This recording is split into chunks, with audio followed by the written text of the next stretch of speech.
Austria का एक town, एक नॉर्मल घर, और उस घर की बेसमेंट में एक लड़की 24 साल तक कैद है। 1984 में जालिम बाप ने अपनी 18 साल की बेटी को इस बेसमेंट में कैद कर दिया और 24 साल तक किसी को खबर ना। ये है जोसेफ फिट्स की कहानी, एक बाप या शैतान जिसने अपनी बेसमेंट को अपनी बेटी के लिए जहन्नुम बना दिया।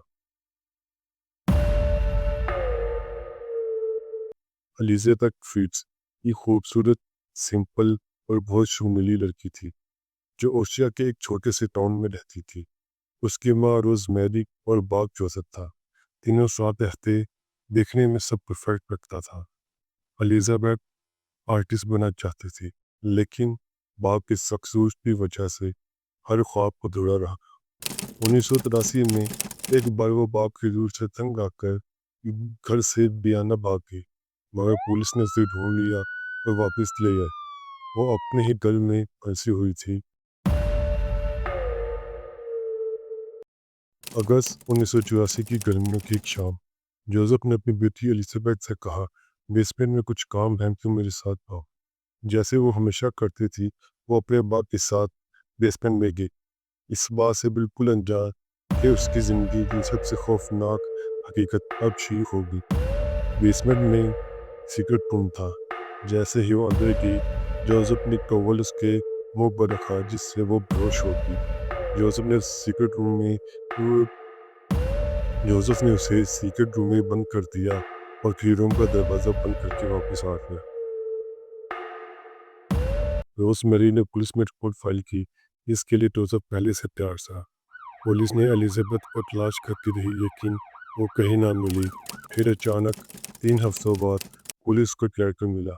लेटर में लिखा था, I have joined a cult, don't look for me और I will leave the country. Letter के अंत पर एलिजाबेथ के सिग्नेचर थे। हैंडराइटिंग उसकी सेम थी, लेकिन किसको भी पता नहीं था ये सब जोसेफ ने फोर्सफुली लिखवाया है। पुलिस ने लेटर के बाद केस क्लोज कर दिया।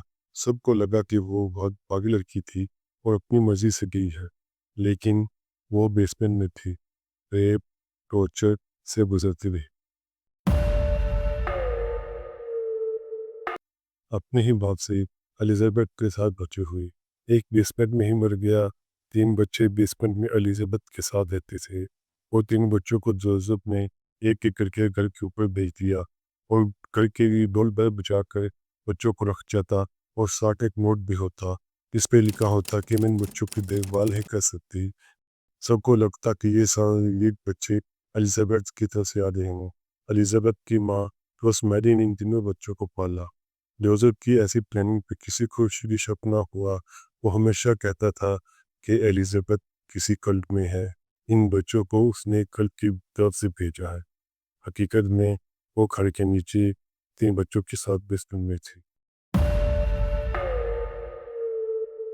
अप्रैल 2008, क्रिस्टीन जो बेसमेंट में साथ रहती थी, अचानक उसकी तबीयत खराब हो गई।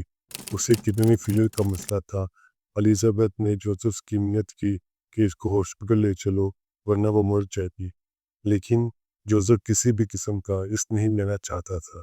बड़ी मुश्किल से एलिजाबेथ ने इसे मना लिया, बट उसकी एक शर्त थी, जोसेफ खुद क्रिस्टीन को हॉस्पिटल लेके जाएगा, एलिजाबेथ बेसमेंट में ही रहेगी। हॉस्पिटल में डॉक्टर्स कंफ्यूज थे कि 19 साल की लड़की की माँ किधर है। कि लड़की की हालत इतनी सीरियस है, लेकिन उसकी माँ उसके साथ नहीं आई। पुलिस अलर्ट हुई। ये सब देखकर जोसेफ ने फिर से एक लेटर लिखा। अगेन वही कल्ट वाली स्टोरी। 26 अप्रैल 2008 को जोसेफ ने इस सब से बचने के लिए एलिजाबेथ को और उसके 2 बच्चों को बेसमेंट से बाहर निकाला और सबसे ये कहने लगा कि वो वापस आ गई है। 24 साल बाद ताज़ा हवा में सांस लेने से एलिजाबेथ की तबीयत खराब हो गई और उसे हॉस्पिटल शिफ्ट कर दिया गया। हॉस्पिटल में एलिजाबेथ ने पुलिस को 24 साल का एक ऐसा इतिहास बताया कि इंसानियत शर्मिंदा हो गई। और फिर 24 साल का झूठ, बेनक डेली रेप्स, टॉर्चर, माइकल की डेथ, फिर फोरेंसिक टीम ने सबका डीएनए टेस्ट किया गया। जोसेफ ही सबका बाप निकला।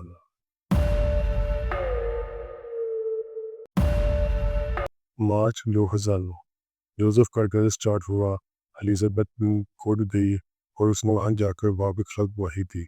जब फिर्स ने देखा वो फंसिया है, उसने सारा जुर्म कबूल कर लिया। 19 मार्च 2009 को जोसेफ को सजा मिली और स्टोरी यहाँ ख़त्म नहीं होती। एलिजाबेथ और उसके बच्चे नए नाम के साथ जिंदगी जी रहे हैं। फिर्स ने 2017 में अपने घर वालों पर पैगाम भेजा, I miss my family, they will forgive me.